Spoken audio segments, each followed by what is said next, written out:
Madam Clerk? 22B23, request of Councilman Canoia to address the following items. Item, public remarks delivered by Alex Kittis, Ken Barber, Marlene Gay, and Nwando Okanzi at a Woonsocket Pride event on Saturday, June 11, 2022 at the Woonsockett's World War II Veterans Memorial Park and other recent Pride events. Thank you, Madam Clerk. Look, I'll try to be brief here, but I feel this has to be responded to. Most of you know on June 6th we had before us a resolution from Rebuild Woonsocket submitted by Mr. Alex Kittis for a Pride event over at World War II Veterans Memorial Park. And I asked, and I think appropriately so, based on the history, I asked very simply, is this another event where Mr. Kittis is going to smear the city of Woonsocket and refer to Woonsocket, its officials, etc., as transphobic and homophobic and worse? Simple question. I asked if he was here, if he could just advise us. And there was nobody here. Then the mayor, appropriately so I might add, raised the issue of the last event. They engaged in a fair amount of profanity and vulgarity, for which she, and frankly some of us, received phone calls from constituents that use the park. And from there ensued a discussion about what, if anything, we could do or should do to mitigate that. Perfectly rational, perfectly reasonable, that's what bodies like this do.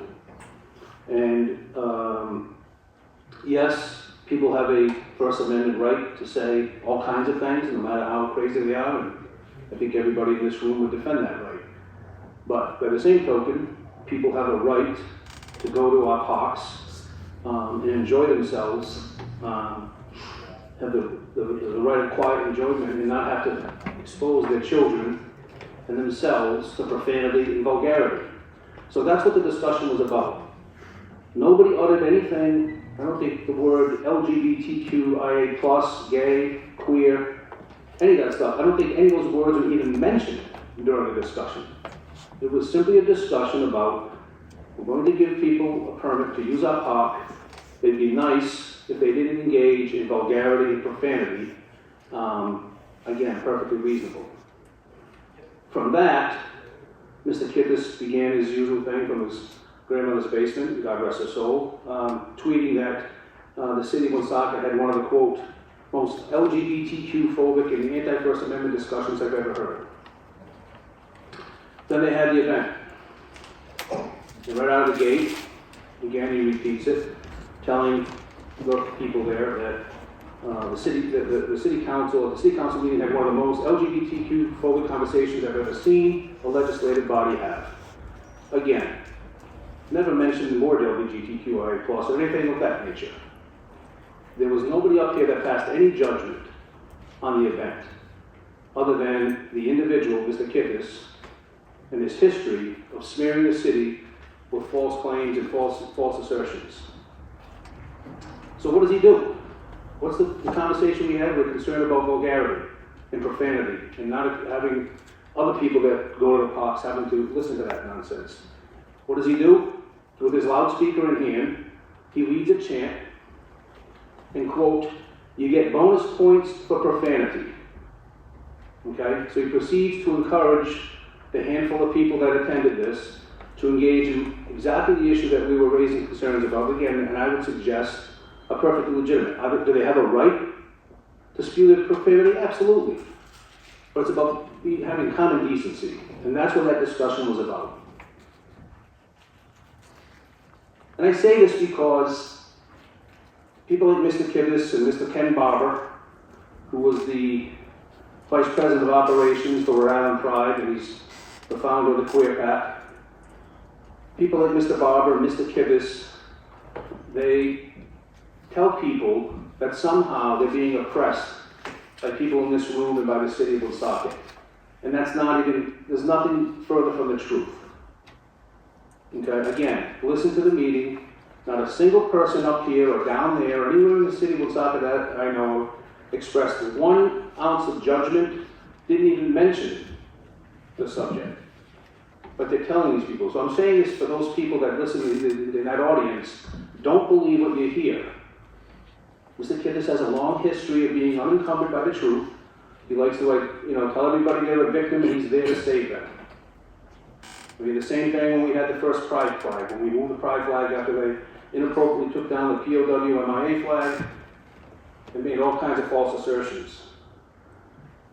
What I found absolutely ironic is Mr. Barber, again, who was in attendance on Saturday, he said, quote, listen to the language, they, meaning the city council and the city administration, listen to the language they used when they talked about our community.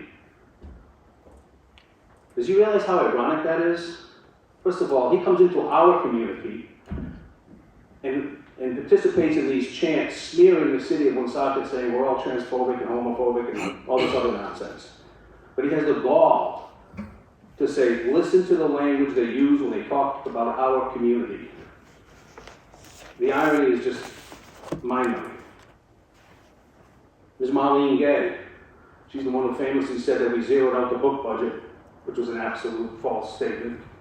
She said the city council tries to divide us. I don't know where any of this stuff comes from.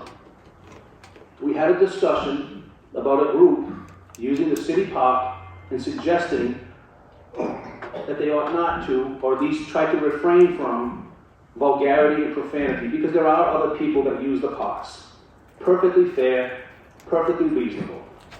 Nothing to do with transphobia or homophobia or anything else, because nobody up here feels that way. Because you know what? If you identify, if you are LGBTQ or anything else you want to say, good for you. You know better, you know worse than any of us. We're all the same. We all get up and put our pants and skirts on the same. So don't buy into the nonsense you hear from these people.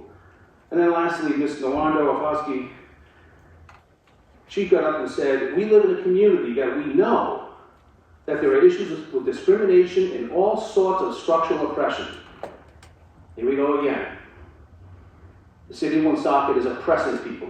And we went through this a few years ago, and we had a resolution, and we amended it such that we said we denounce any and all forms of supremacy and oppression, any and all forms that we were criticized for.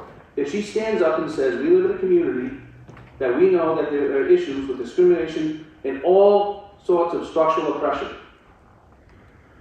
That's interesting, because I was told there's only one form of oppression that's bad. Turns out she agrees with this now.